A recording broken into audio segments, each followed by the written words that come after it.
Assalamualaikum. Hi everyone. There are poems we understand, and then there are poems that remember us before we remember them. When I first read Lucille Clifton's Homage to My Hips, I didn't analyze it. I feel it. And one line kept repeating in my head, not quietly, but confidently. These hips, these hips, these hips. It wasn't asking for attention though. It was claiming space. Homage to My Hips is written by Lucille Clifton, an African-American poet known for her minimalist style and her powerful focus on womanhood, survival, and dignity.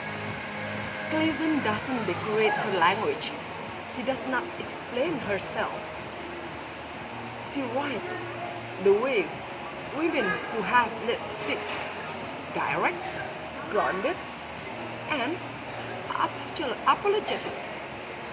In this book, she takes something that society often criticizes, controls, or mocks, the female body, and turns into a statement of authority.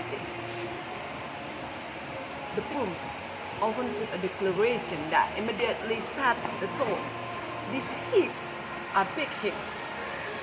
They need space to move around in. On line 1 and 2, no metaphor yet, no apology, no justification, just fact, just presence. In Homage to My Hips, Lucille Clifton uses repetition, bodily imagery, and apologetic diction to present the female body as a symbol of autonomy and resistance. The poem reflects social issues surrounding women's control over their own bodies, while also resonating with my personal experience as a womanhood, as strength, possibility, and self-confidence, authority rather than submission. This poem doing several things at once. First, it claims ownership. The body belongs to woman herself. Second, it rejects shame. There's nothing to correct or conceal. Third, it redefines feminism, not a theory, not as a theory, but as embodied confidence. And finally, it insists on freedom, physical, emotional, also social. Clifton is not arguing, she's standing.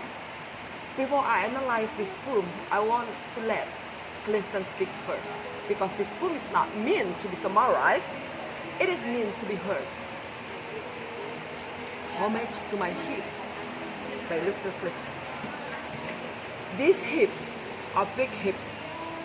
They need space to move around in. They don't fit into little petty places.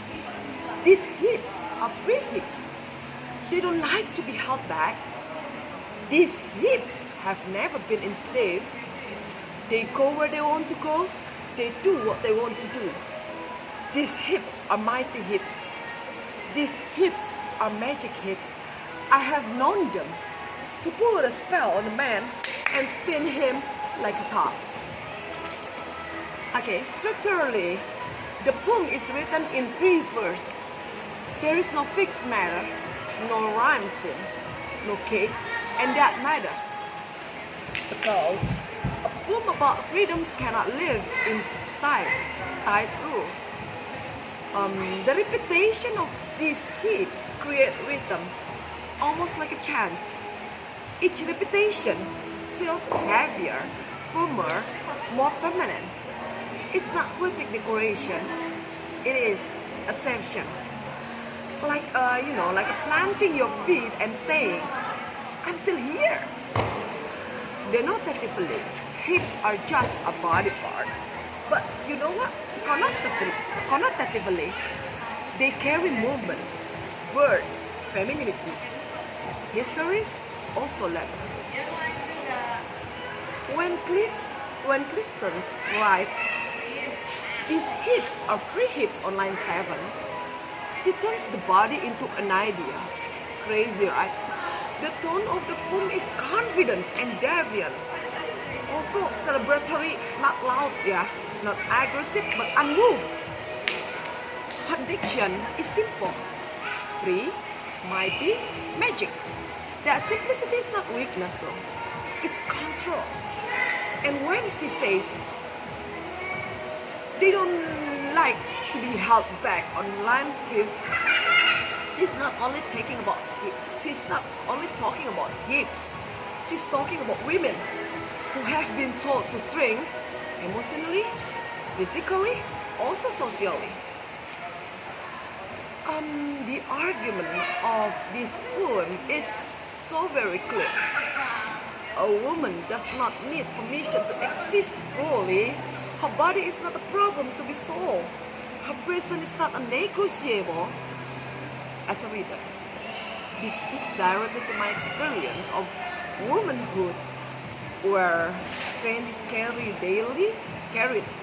when a strength is carried daily, then where responsibility lives in this body, also where authority is practiced quietly, not announced. Clifton shows that freedom begins when a woman claims herself without explanation, without apology. Okay, I thought, based on everything that I explained before, to conclude, Homage to My Hips isn't just a poem about the body though. It is a declaration of self-possession through repetition, tone, and imagery.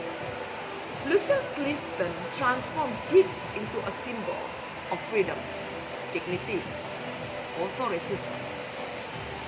The poem reflects social issues surrounding women's bodily autonomy while powerfully aligning with my personal perspective as a reader who understands strength not as rebellion, but as endurance.